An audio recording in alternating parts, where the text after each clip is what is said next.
Vicky, are we on the Facebook or no? We are going live, starting. Now you're live. Oh, that's so great.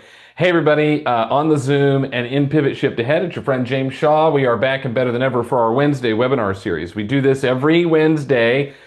Anna Krueger, what I've discovered is that Wednesdays are the best day for a Wednesday webinar. And so we like to do them on Wednesdays, and we do them at 2 o'clock Eastern so that people can join live in all time zones, and or you can watch the recording later. And normally it's just a live stream where you just kind of watch along, but today you get to participate. We've got a bunch of you on the Zoom, which I'm so excited about. We're also live streaming inside of Pivot Shift Ahead. And I'm excited to have Anna Krueger with us today because Anna, you and I have known each other a long time, and you are an expert on really helping connect with people, fill the pipeline, follow up with what's in the pipeline, overcome objections, but doing it in a way that feels natural and makes sense because a lot of times, well, we've all been to courses, Anna, that taught scripts and dialogues and when I would coach and teach around this, the number one complaint I got was, well, it doesn't sound like me. Like I would never say that. I'm not comfortable saying that. That doesn't work for me. And then we'd say cute things like, "We'll say it anyway." And it just doesn't work for so many people. Like we want to be authentic and true to ourselves and in alignment with who we are. And that's why you teach this because it's worked for you. So I know a lot of people know you, but can you tell us who you are and a little bit about your journey? And then I'm going to turn it over to you to teach for us today, Anna. Yeah, I'd love to. I'm so glad you guys are here. Thanks for being here. Thanks for having your cameras on. Love seeing your faces. I have started, my career started as a high school teacher. And I joke, I got my first actual sales job by saying, because they said, "Do you have sales experience?" And I said, "Well, have you ever tried to get 200 high schoolers to do homework?" And she kind of paused, and that got me my first sales job. So I say I've been doing sales since then, but really officially since 2006, and I've been training sales since 2008. And what's amazing to me about that is I always said I would never do business or sales. It was never something I had an interest in. But when I got into sales, I realized it's really serving. Sales is serving the community if you believe in what you're selling. And I do. I really believe in selling real estate and how that helps people generationally with wealth and all of those things. I've really had a journey from I almost got kicked off my first team for low performance to To once I learned some language patterns, then I became a consistent top performer. I didn't always have the most number of sales, but I had the most consistent high number of sales. So there might be people that would beat me one month, but then they would drop the next. The roller coaster, like James talked about this morning on the pivot call. Whereas once mine went up, they kind of stayed up. And that came from language patterns. And as you were talking, James, I pulled a slide up real quick to show. You were talking about how it can feel not yourself. And this is a good description of what's a script versus a language pattern. A script is memorized, it feels robotic, and that was not working for me. That's when I almost got kicked off my team. Then I learned language patterns, which is on the right, and that feels natural. It's personalized. You get to put it in your own words. And when I learned that, that's what made the difference. And that's why I'm passionate to teach the content now. Well, we're glad you are. So I'm going to turn it over to you. Folks, you are in for a treat. And then throughout the session today, we'll let you know about a course that Anna offers that is elite and how you can get involved in that. We have a window that you can enroll between now and the middle of March. She'll explain the details. And you can get a ton out of today's experience if you choose not to enroll in her full course as well. But we'll put that in the chat for you. Anna Krueger, take it away. Thanks for being here. Awesome. Yeah. So I would encourage you grab something to write with. I'm going to give you a language pattern today that you can use today. If you talk to a human about real estate today, you probably could use this pattern. So grab something to take notes on. And we're going to go through how to uncover the true objection. So how do you find out what they're actually saying beneath the thing they're saying initially? How do you uncover what that actually is? So before we do, I want to give the disclaimer before we get started. Make sure you follow as you reach out to people. Follow TCPA laws, the do not call list. Don't leave artificial voicemails. You can see the disclaimer there on the screen. And check with a local attorney if you have any questions about how to reach out to people in a legally safe way. All right, so today we're going to talk about a question-based method that helps reveal objections. If you were on the pivot call this morning with James, which I highly encourage, it's amazing. I get so much value out of those. But we talked a lot about how we want to guide people to make their own conclusions. You do that through questions. So we're going to use a lot of questions in today's training. Then we're going to talk about how to personalize solutions so it feels customized to the client and it's not about us. What we don't want is to sound like I do this and I do that and look at me and how amazing I am. What we want to do instead is, hey, Barb, here's a fact about me or a fact about the team or a fact about real estate that would help you, but immediately tie it to them, not about us. And that way we're presenting facts, but in a way that's relatable, in a way that's about the client and not about me and making myself sound good. Does that sound good to everybody for today? Awesome. Okay, so let's jump in. So there's a big concept that will help us in uncovering objections.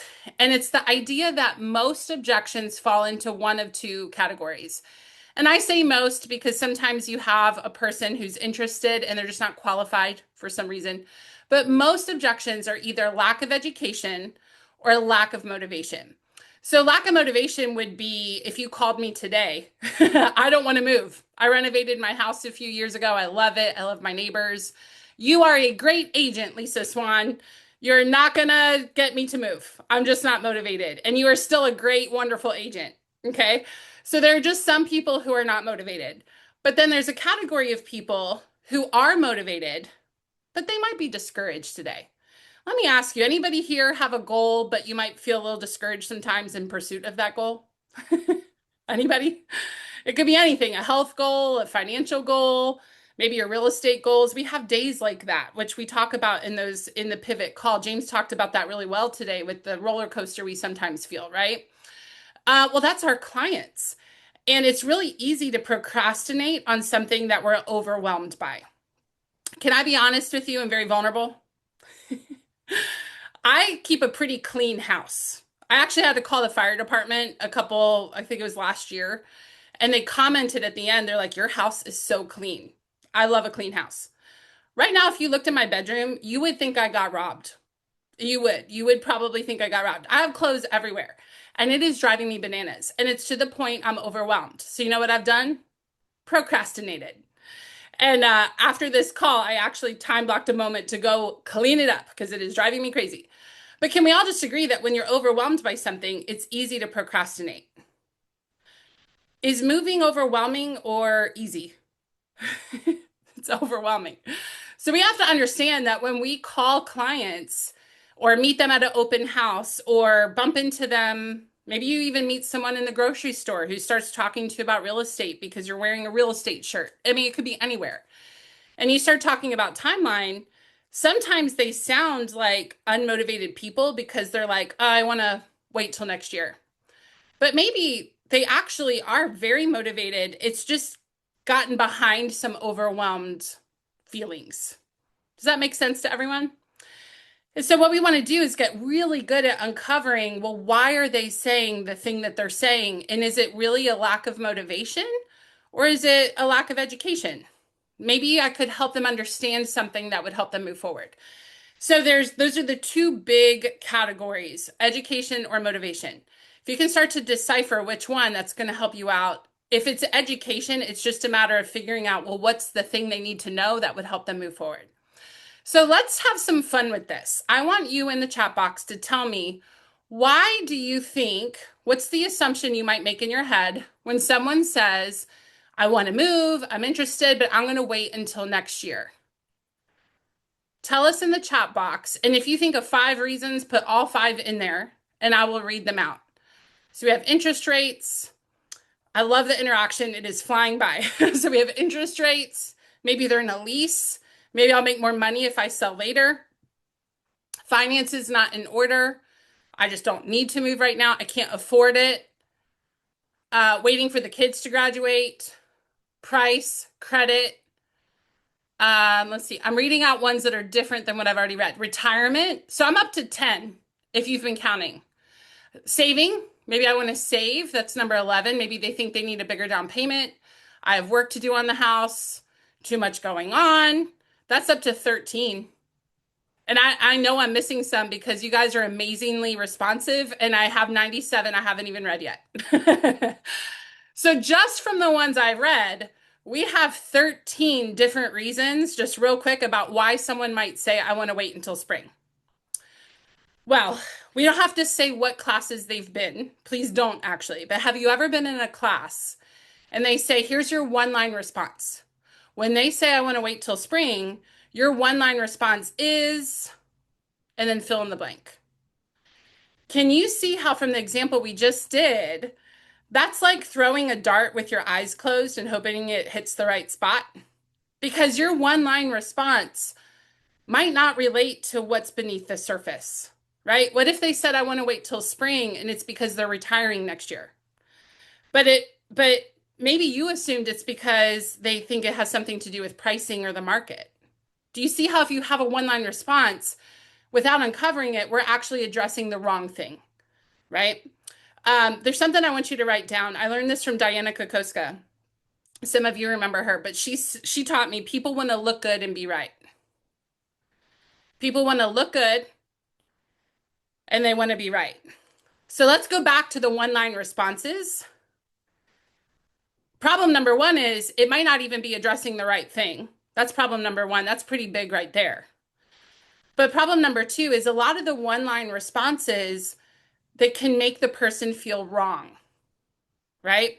So maybe they say, I want to wait till spring. And we say, oh, but if you do it now, you could get more for your house because of where things are projected to go. And we just start explaining, and what they feel is that they're wrong, which Diana taught me is one of the quickest way to break rapport.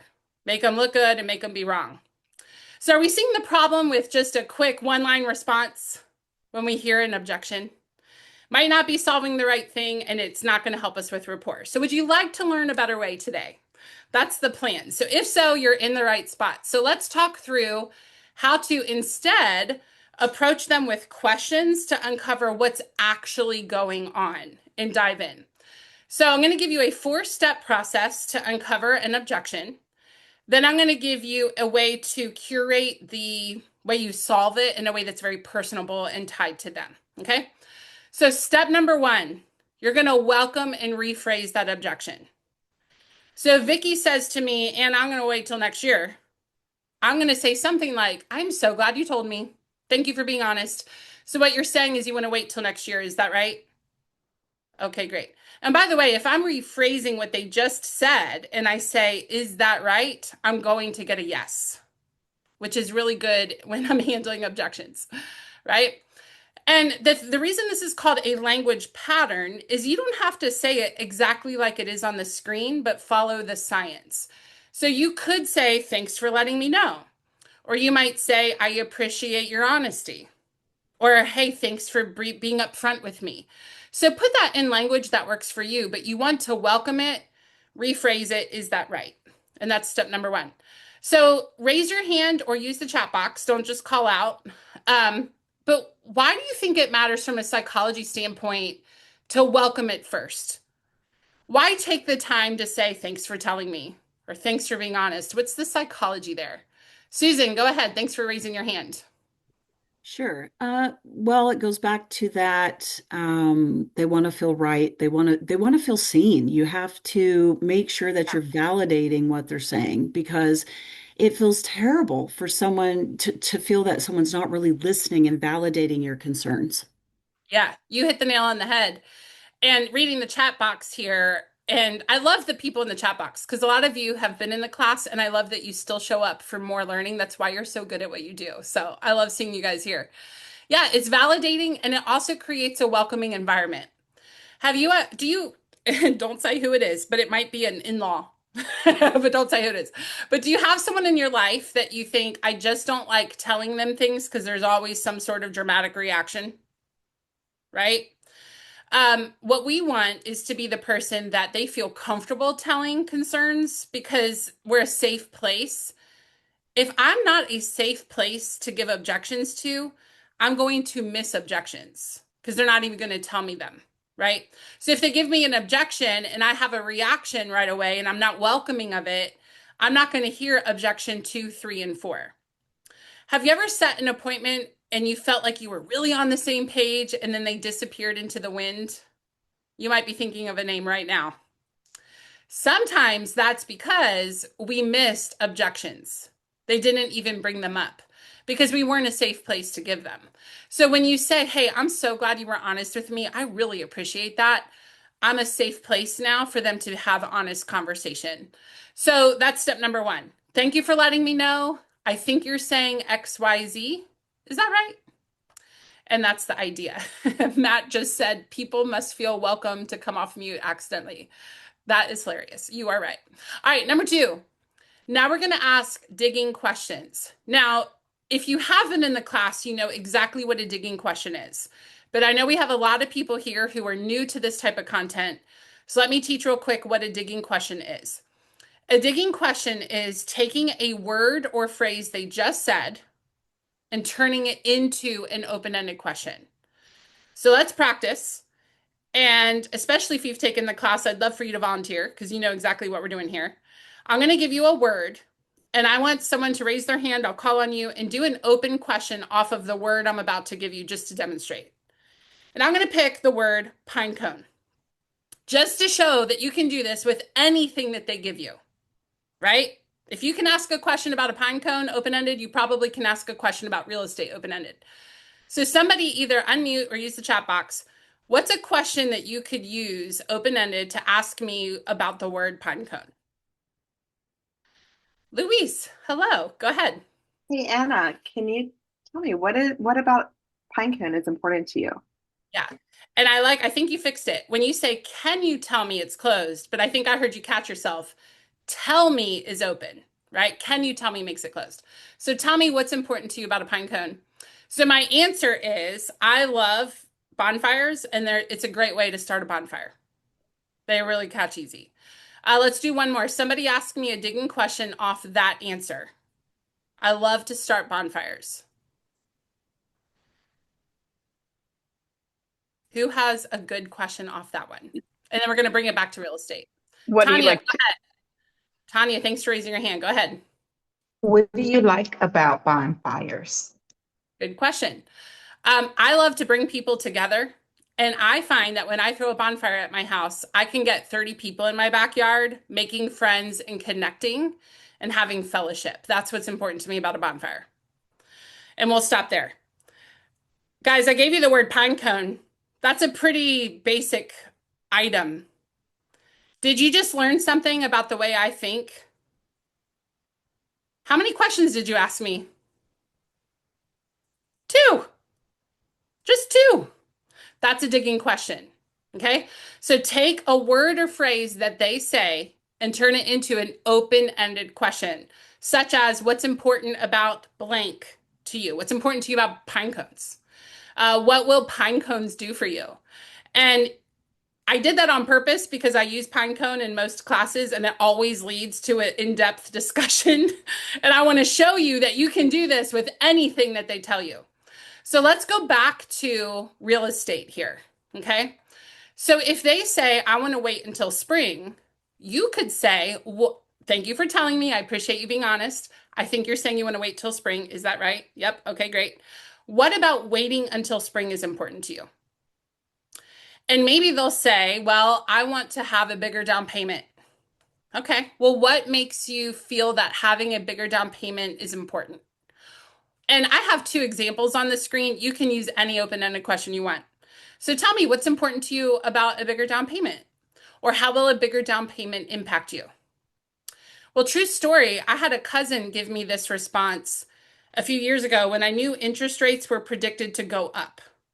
So when I asked her, what's important to you about waiting to have a bigger down payment, she talked about her monthly payment being a certain amount. Well, I knew that if interest rates go up at the rate they're expected to, this is back in time, I knew that by the time next year rolled around when she would want to buy, the interest rate increase would probably wipe out any savings of a bigger down payment. Does that make sense? So that's a great example as to why these questions matter. So that brings us to number 3. I don't know why it says number 1. It should be number 3. So summarize. What you're saying is, and then repeat it back to them. So in this example, it would be, Hey, Kristen, I think what you're saying is you want to wait till next year, and that's because you want to have a bigger down payment. The whole reason for that is you want a monthly payment that's below $2,000 a month. Is that right? Am I tracking with you? And if they say yes, you go on to the last step, which is the conditional close. The conditional close. So the conditional close is, hey, if I can solve that for you, would you be open to hearing about the answer? So it could sound something like, hey, if I can show you that buying a house now might actually be better for you monthly payment wise than waiting till next year, would you be open to hearing about how that might work? And if you get a yes, now you can solve it. And now we know we're actually solving the right thing. Now we know we're solving the right thing. So that is the power of asking questions. So step number one, welcome and rephrase. Step number two, ask at least 2 questions about it. Step number 3, say it all back, make sure you're really on the same page. And then step number 4, offer a conditional close, which is, hey, if I can solve that for you, would you be open to hearing the solution? So I'd love to actually practice this with somebody who has an objection that you would like to practice. And I'll be the agent, you'll be the client. And let me demonstrate this in real life. Now, don't be all weird about it, right? Like, we're not going to role play. I don't want to buy the house because the grass is too green. That's not what we're going for. Let's make it an objection that would actually happen in real life that can apply to the group. All right, Ricardo, I see your hand up. Thank you so much. Of course, Anna. I would like to move to Charleston, but I want to get to know the area before I purchase. Okay, perfect. And we're going to back up real quick. We're going to assume I've already been on the phone with Ricardo, probably 3 or 4 minutes. I have an idea of why he wants to move. I've already asked him about his motivation, and I'm in the middle of pre-screening him, and he just told me he wants to wait to get to know Charleston better. Okay, so that's where we are. All right, Ricardo, well, thank you so much for being honest with me. I really appreciate that. So you're saying you want to know Charleston better before you actually move there. Is that correct? Yes, ma'am. Okay, perfect. What's important to you about understanding Charleston better before you move there and buy a Uh, house? just to see where the traffic patterns are based on where I want to move. My kids' schools because they're gonna start school next year, and what my commute to work will be. Okay, got it. So you're thinking kids' school, job, commute, you want to make sure that works. And what would be the ideal for you in relation to commuting and traffic? I would say about 25 minutes to my work. Okay.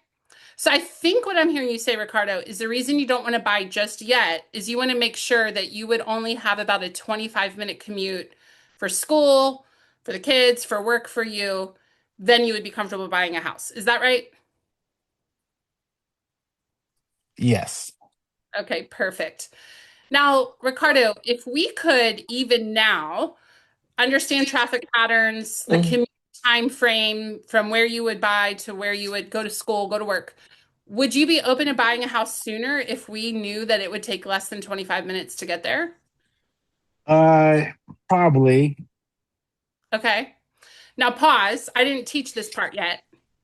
When you do that last step, the conditional close, if they don't seem like it's a yes, I would be interested.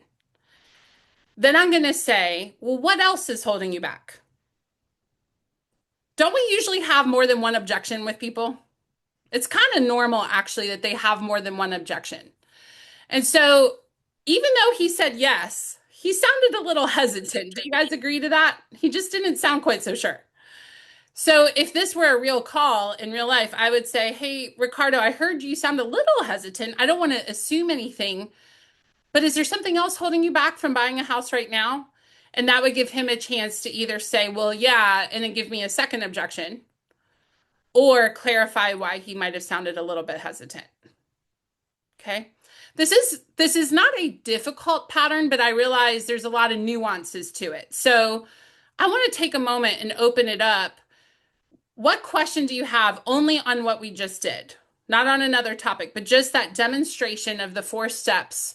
Any questions or observations just on that? And then I'll do one more, and then we'll start talking about how to customize solutions.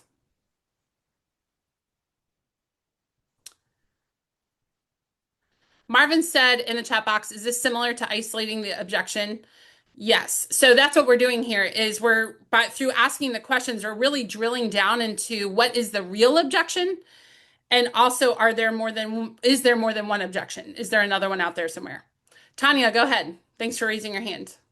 My question would be more geared towards, I don't want to make it seem that I'm putting pressure by saying, well, there's an objection, there's a reason why they are not wanting, but I'm Yeah. reinforcing that, okay, so if you do thus and so, will you be ready to purchase a home?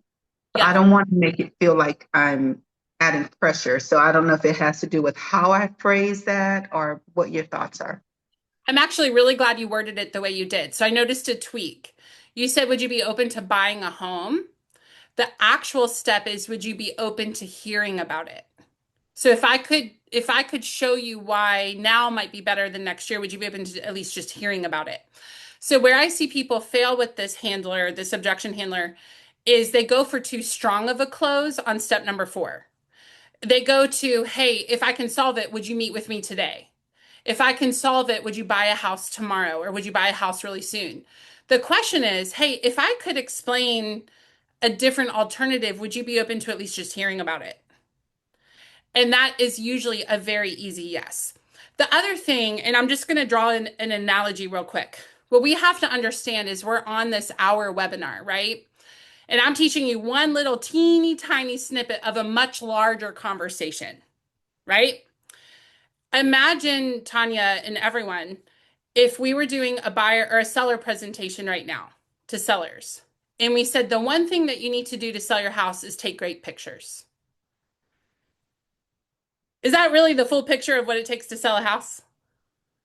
So imagine right now, when we're talking about what it takes to convert a lead, in the time that we have, all I have time to tell you is take good pictures. Here's how you uncover an objection.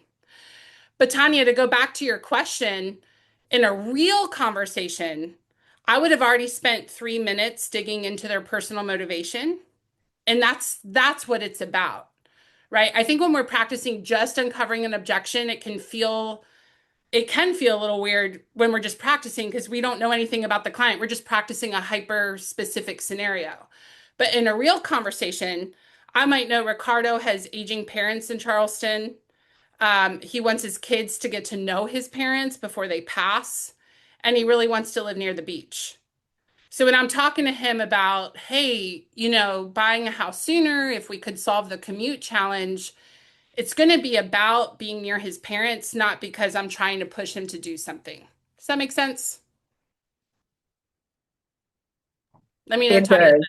Yes, it does. Thank you. Yeah, you're welcome. You're welcome. All right. Good. All right, let's do one more, and then I'm going to teach you how to customize solutions, and then I'll teach you where to find more like this. So let's hear one more. I saw a bunch of people raise their hand and say, I have an objection I'd like you to uncover. Go ahead. Let's do one more, and then I'll teach you how to customize solutions. So go ahead and raise your hand if you want to be the client, and I'll be the agent one more time.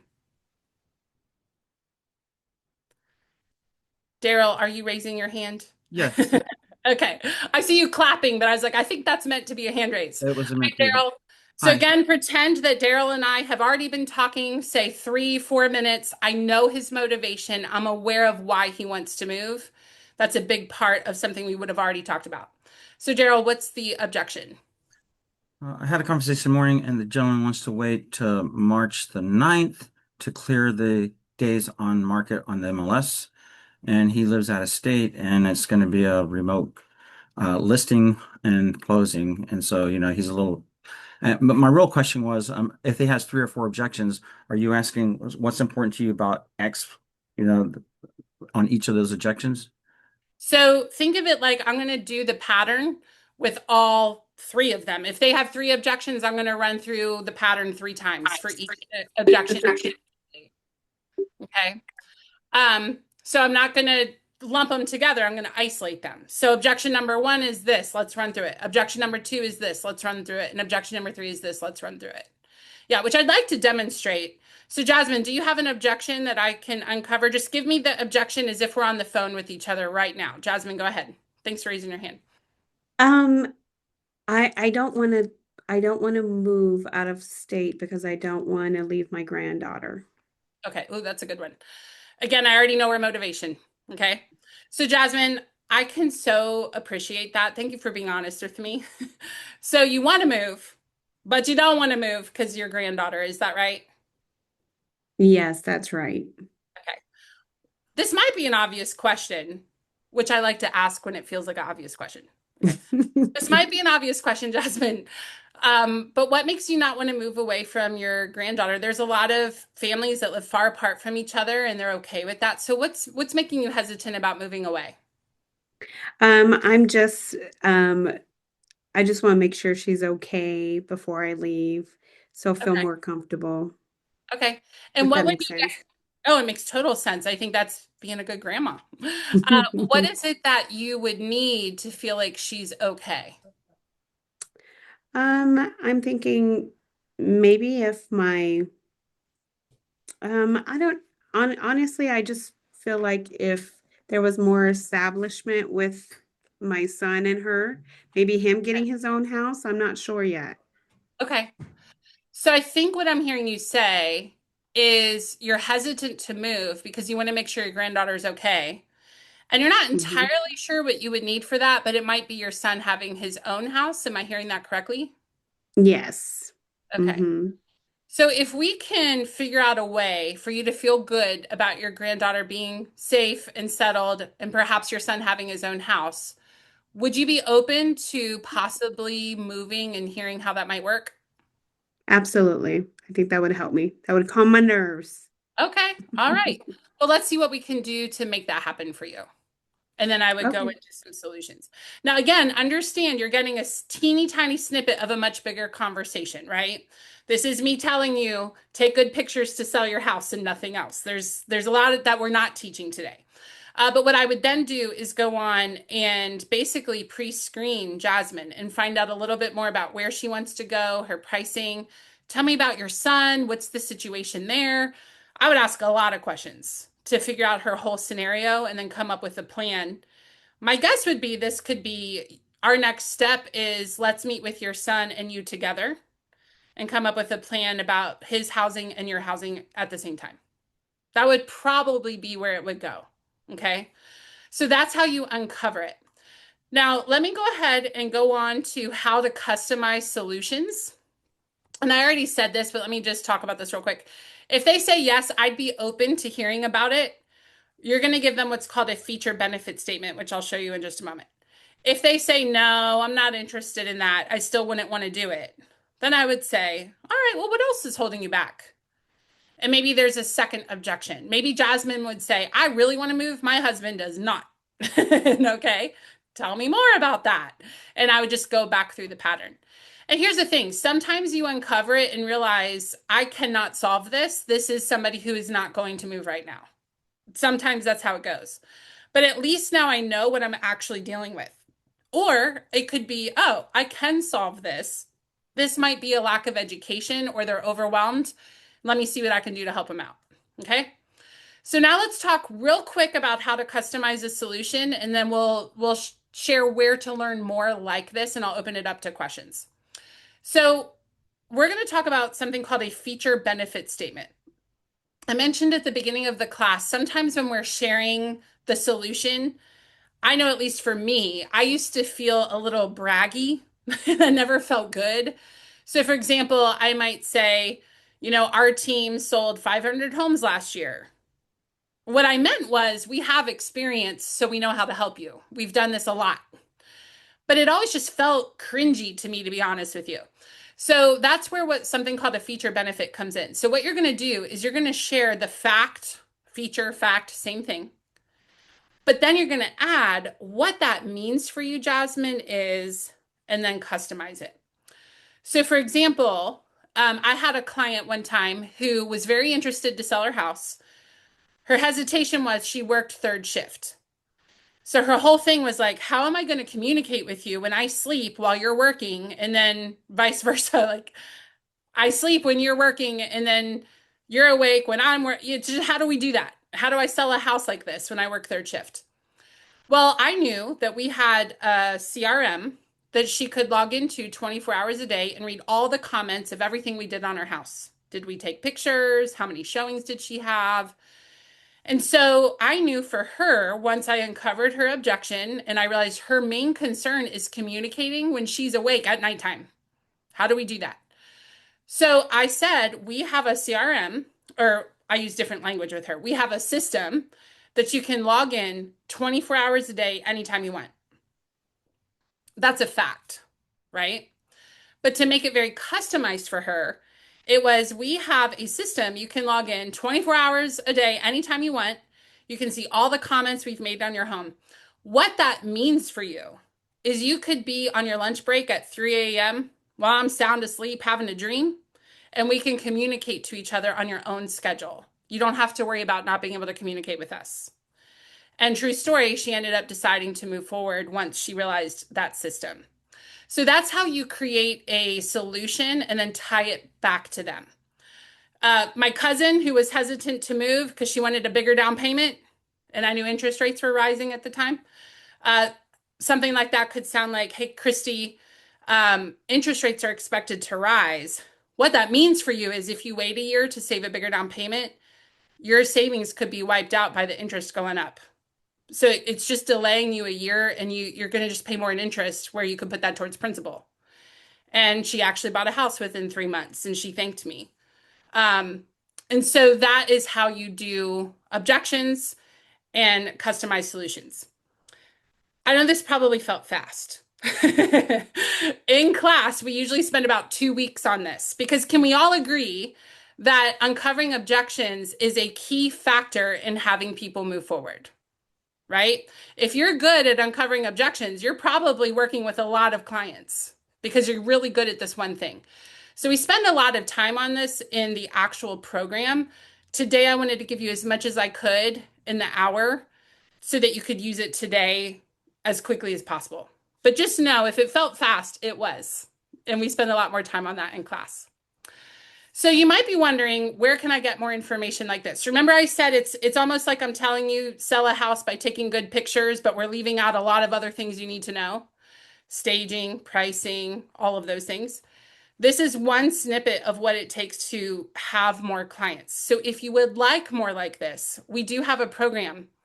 It's a 6-month cycle of content. And what that means is we have 6 months of curriculum for you that teaches you everything from, how do I open a call in a personal way so they actually stay on the phone? Do you ever deal with people just hanging up on you? Or maybe you don't even call because you feel freaked out about, how do I open the call? So I just don't call at all. I've been that person. That was me. So we teach, how do you open a call so they actually engage and stay on the phone with you? How to set appointments that actually show up. I just had a team go from 40% set to held ratio to 80% set to held in about 2 weeks. We talk through how to have a 90 to 95% signing ratio. How do you set it up so when they meet with you, they already are thinking that they're going to hire you? What's the language around that? So we teach that class. It's called the No Script Sales Method. And the program cycle starts back over March 4th, and it closes to enroll March 15th. So I want to make sure you're aware. My passion comes from, I know what it's like to not have money, and I know what it's like to be stressed about, where is my next closing going to come from? I have walked that road. And I am very convinced that if I can sell, you can sell. Because I almost got kicked off my first team for low performance. I am not a natural salesperson.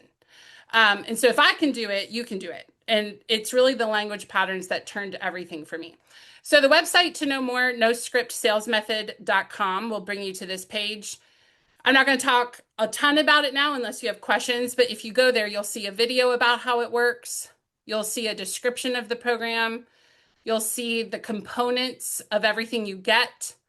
And you'll also see the button that says register. Okay, so you can get more through that website, noscriptsalesmethod.com.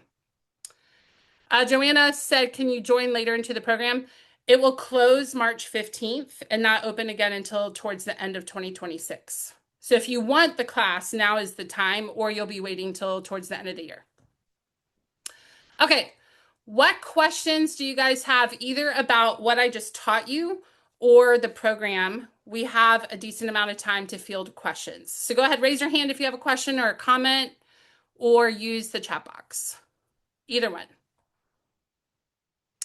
Erica said, is it just videos or an instructor? So it's both. We did it where it's both. So Erica, the way it works is I will teach live 3 times a month, just like this, where it's a little slower paced. I'm giving you a lot in a short period today. But that way I'm here if you have questions, if you want to role play, if you have a specific question about the thing I'm teaching, I'm right there live that you can ask your questions. We also record all of those classes and post them. On top of that, I have on demand as well. So if you say, hey, I really need help with how to set an appointment that shows up, I don't want to tell you, well, we don't teach that for 2 more months, right? So to solve that, all the content is also available on demand upon the day you sign up. Okay, so it's on demand plus live. And that way you can do whichever thing works for you. Felicia said, how much is it? It's $147 a month. I did math on it. Now we all know that how much you make is negotiable, right? So I'm not telling you what you need to charge, but let's just say you earned about $10,000 for a closing. If you divide that out, that pays for 5.5 years of the class. So it really is one of those, as long as you show up sometimes and implement, you will have results. So I don't look at it like you need to be on every session, you need to be there every Wednesday. Show up for the ones that directly speak into the business issue that you have at the moment.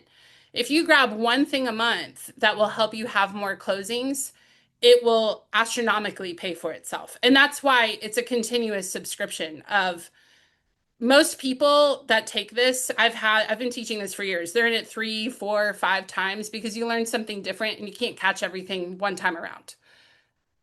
Is it every Wednesday? It's 3 Wednesdays a month. Good question. Angie said, how long do I have access to the recordings? As long as you're subscribed.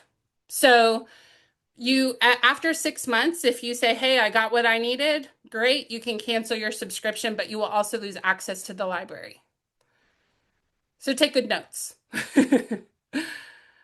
Take good notes. Let's see, what other questions do we have? What is the portal? Sheila, if you're part of Inspire, it's very similar for that. Yeah, James just posted a comment there. What day of the week? It is every Wednesday. In fact, if you go to noscriptsalesmethod.com, we have it on there. So live trainings, it's Wednesdays, 3 times a month, 3:30 to 4:30 Eastern. I also have office hours. So I'll hang out. If you have questions, you can come on, ask questions. So twice a month, I'll be online with no planned content. I'm just there if you need something. So you can ask questions. We could role play. You could hop on and do lead gen while I'm hanging out with you. I'm just there for whatever you need twice a month as well. Thank you, Cheryl and Sophie in the chat box. Feel free to raise your hand too if you have questions. Harvey said, what date does it start? So if you sign up today, you have access today. So actually 3:30 today Eastern, I'm doing the monthly market report for February and how to talk about it. So we're going over affordability, basically a lot of data, because remember, most objections are lack of education, right? So today at 3:30, we're going over education about the national market and what's happening and how to talk about it with your clients. I used to hear market updates, but I would have trouble translating that to how do I make that not so sciencey sounding so that my clients understand it that don't work in real estate. So we will talk about that today. So basically, as soon as you enroll, you have access, but enrollment will close March 15th. Jasmine, I see your hand raised. Go ahead. Okay, so I apologize. I tried to type it out there. It wasn't working That's for me. okay. But once you've done one full cycle, can you stay Yeah. on month to month, or do you have to sign up for another cycle? No, it's a great question. Once you hit 6 months, it goes to month. And you just Okay. email Anna. If say month 8, you're like, you've hit your 6 months, so you're good. You might say, hey, I actually feel like I got what I needed. You could email her month 8 and say, I'd like to cancel. And at that point, she'll tell you when it ends for you based on when you last paid. Yeah. Yep. Great question. Daryl, go ahead. You are muted. Could you give us a few more examples of what you meant when you said tie the facts to them? Um, Yes. Yep. So I'm trying to think. I got to think on the fly here. Let's say somebody was concerned. Here, give me an objection. That might be easier. I have to talk to my parents in Orlando, and they speak Spanish, so it's gonna be a delay before I can even get back to you. Okay. I This would say house is in Berkeley. Yeah, I would say I wouldn't call that an objection. That's more just a logistical thing that we're going to work through as we work together. Think of an objection. And by the way, in the class, we talk about what is an objection and what's not an objection. So that way we're really clear as to how to handle what things, because you handle them differently. I would say an objection would be more like, here's the analogy I'll give you. Let's say you're driving to Atlanta for family reunion next week and a bridge collapsed, right? That happened one time. I lived near Atlanta, and years ago, one of the bridges collapsed. That's an objection, right? Like I have to figure out a solution to a real problem. If somebody has, like you just described, there might be a language barrier. That's not so much a problem to be solved, like we're not moving forward because of it. That's more just a logistical item. But does anybody have an objection? I'm happy to provide for you some examples like you just asked for, Daryl. One objection is I have a seller that's in Alexander, Kentucky, and the weather's kept them from coming down to prepare their house, clean it, and make a few upgrades, maybe some minor stuff to before they can meet with me to list it. Yeah, So, that's a yeah, great example. That's a great example. Thank you for that, Daryl. So I would do the 4 steps, uncover it. I would want, because I'd find out what type of repairs do they think they need, what kind of cleanup needs to happen, because I haven't seen the house. I'd ask all those questions. Then I could see a really good feature benefit statement being, hey, Daryl, I actually have a lot of connections down here with cleaners, contractors. What that means for you is you may not need to come down here to the south for us to get that taken care of for you. Let us just take that off your plate, and then you don't even need to make the trip. That would be an example. So the old way might just be, I know contractors that could do that for you. The better way that I taught today is I know contractors that could do that for you, which means you don't have to make the trip and we'll take that off your plate. See how that's just stronger? Yeah. Perfect. I just had a real life scenario like this where they didn't want to come down and do the repairs because of snow. There was this with all the ice storms we've had recently, and that was actually a real similar conversation. Okay, Africa, let's hear from you. Go ahead and unmute, and then I see the questions in the chat box. I'll get to them in just a minute. Go ahead. Good afternoon. Thank you for calling on me. So Yeah. I have a past client that is looking to sell their home, and they reached out and wanted for me to look over a proposal to sell it to a wholesaler Okay. instead of using me to list it and sell it. Okay. In that case, I would go through the 4 steps. So, hey, thanks for being honest with me about the options you're considering. So, you're thinking of hiring an agent or going with a wholesaler. Is that right? Okay, great. And then I would just go through the questions because even in this conversation, it's hard for me to provide a solution without knowing what's behind it. My guess is they probably want to net the most amount of money. That would be my guess, but I wouldn't, if I was actually on the phone with them, I would ask to be sure. And that's where then you would describe how does working with you earn more money than working with a wholesaler. And that's where data can come in, or if you have past examples. For example, I have had clients, I used to work with a lot of FISBOs. They always felt that they could make more money. So I just started sharing examples. And so that could sound like I had a couple who did for sale by owner for a year. They went under contract 3 times and they all fell apart. They ended up coming to work with us and we sold it in 24 hours. And it stayed under contract, it actually sold. So that something like that, if you can find a comparison with wholesaler, like I just did with FISBO, that would be helpful too. Okay, thank you. You're welcome. Okay, I see a question Pilar asked. in the chat box. This is a great question. Since the course is already in progress, how much would you need to catch up? And a lot of you are responding, and I appreciate that.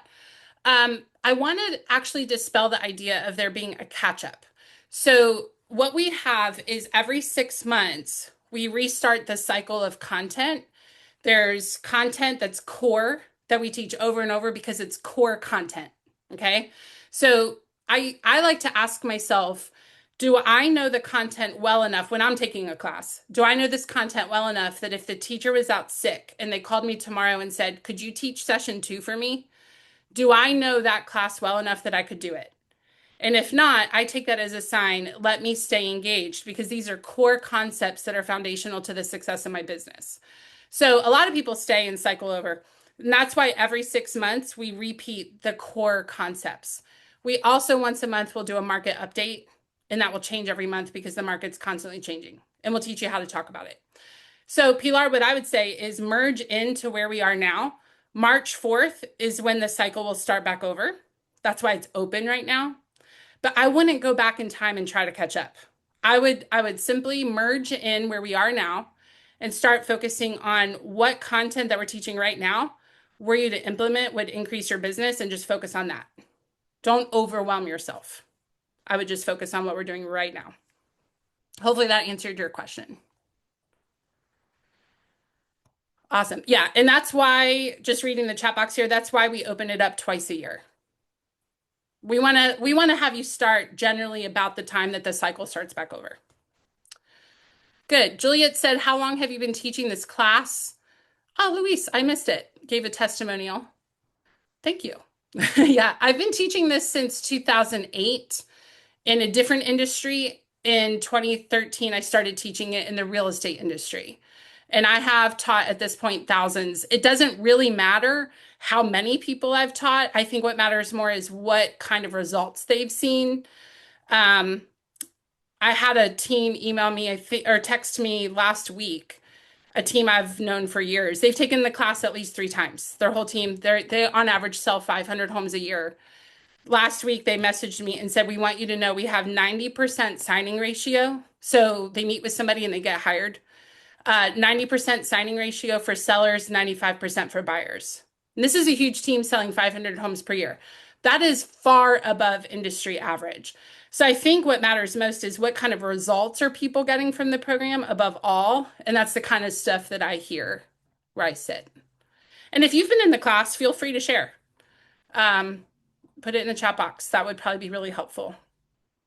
Jasmine, go ahead. I love all your questions. Go ahead. Literally just had a scenario. So, I have someone, we talked, we set up an appointment to get together to do buyer presentation. And he just spoke with the lender because I hooked him up with a lender as well, and needs 6 months to fix credit. And the question was, should we get together?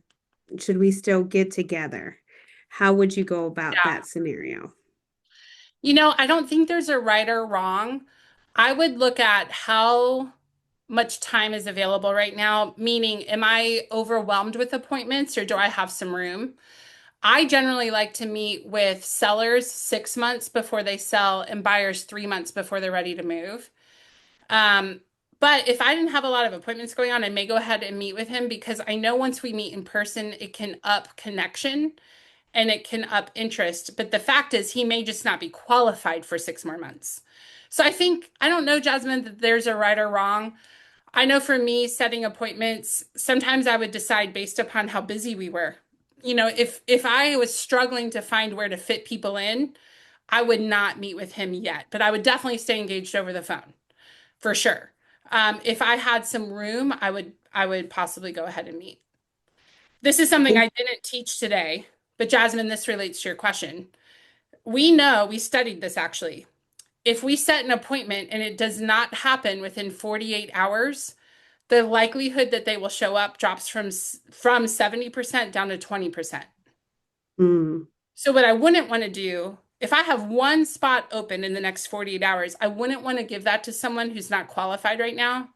If I have 3 people I know that we're wanting this spot and we're still trying to work out logistics. Does that make sense? That's good. That's really good info. Thank you. Yeah, that's why I said you guys are getting a small snippet of the big picture. Like there's another little fact for you. There's so much. Um, I saw the question about, I will admit I don't know how to say your name, but if you want to unmute, I would love to know how to say your name. But the question is about hospitality, buying and selling hotels, motels. Will this class help me? Yes. And I can say that with confidence because this is a sales class that I have geared towards real estate. True story. There's a photographer in my church who said, I see your class all the time. Can I take it? And I said, yes. Just know my examples are real estate related, but it is straight up just a sales class. My examples are simply real estate. She signed up for the class, and then I didn't see her about halfway through. And I asked her, are you okay? I haven't seen you in class. And she said, yeah, I have more business now than I've ever had from implementing what I learned. I still watch recordings, but I don't have time to be live anymore.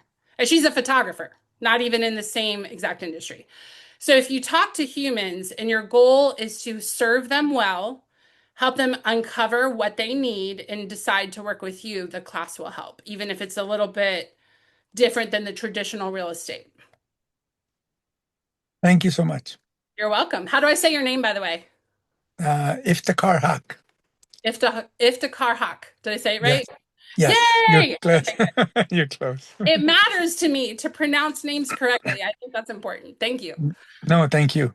All right, Sandy, go ahead. We're coming down towards the end. So if you have any other questions, don't be shy. Put them in the chat box or raise your hand. Sandy, go ahead. I took your Mastering Inside Sales class a few years back. And is this similar to that, but refined or changed a bit? Or can you tell me the difference?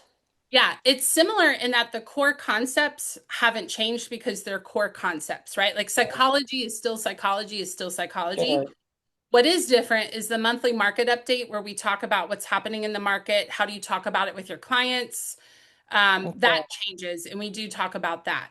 So think of it kind of like the core of riding a bike hasn't changed, so we still teach that.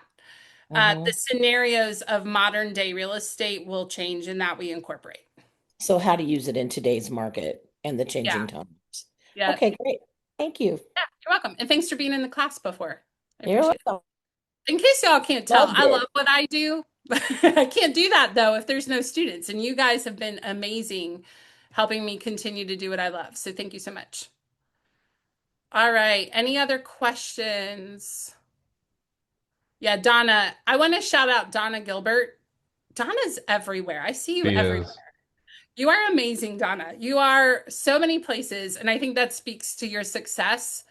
And she said, I'm in there for the third time. And Donna, I don't know if I've ever said this to you, but I am always humbled when I see you because I know you have so much wisdom, and it is an honor to speak into your business. So thank you for that awesome shout out.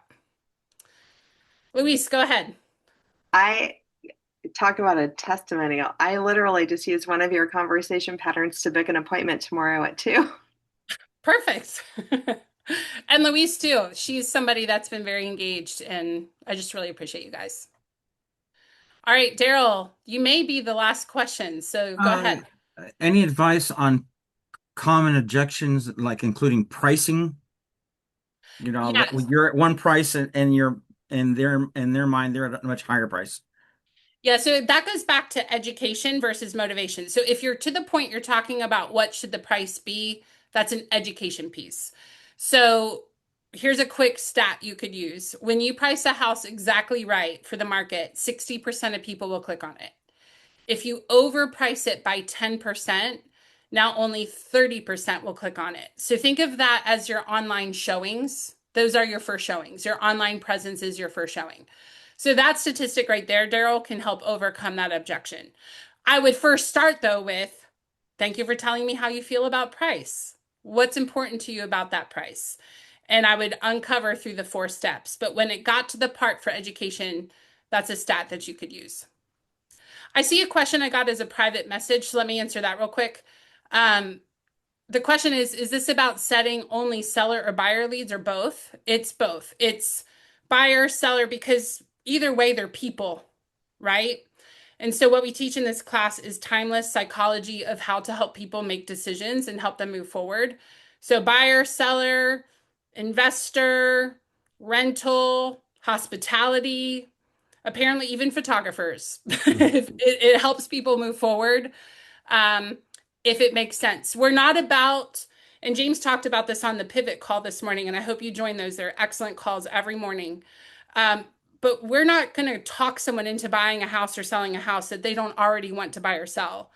Our job is to be skilled to help remove the obstacles to help them get what they want. And that this class helps you do that, whether they're buyer or seller. Anna Krueger, this is great. I appreciate you offering this freebie today for everybody and also explaining the opportunity of the course. I have watched you teach this over the last 6 months with us since you came over. What's fascinating to me is that everyone who's in it, their 6 months is up, and most of them have stayed. Like that's been the value because I see the requests come through. So I just thank you for doing such a great job teaching it that our community is getting so much value. And I don't just endorse everybody. So, and I appreciate you being part of what we do over here. And I want to thank all of you for taking time out. You got 40 minutes of great content, and then we got your questions answered. We will email the recording out to you by 5 o'clock today. It's available now inside of Pivot. If you want to go back, maybe you missed a dialogue or a pattern and want to go back and get it, you can do that. And then, of course, we'll be back tomorrow morning inside of Pivot Shift Ahead. So I hope you'll join us on the mastermind call. Anna, anything else before we roll out? I just want to say I love this community. So thanks for being here. This is the most fun I've had in a long time. I just love the kind of people in this community. So James, I think that's credit to the kind of leader you are. You attract some really cool people, and I'm thankful all the time that I am part of this world now. And so just thank you for inviting me in. I know I sound like a Hallmark card, and I 1,000% mean it. I love this community, and I'm so thankful for the culture you've created. Oh, thank you. I love it too. Thanks for being part of it. JamesDshaw.com/coaching is where you can enroll. JamesDshaw.com/coaching or NoScriptSalesMethod.com. Both of those will work. It'll take you to the same place. Thank you everyone for being here. We'll see you tomorrow morning. Bye.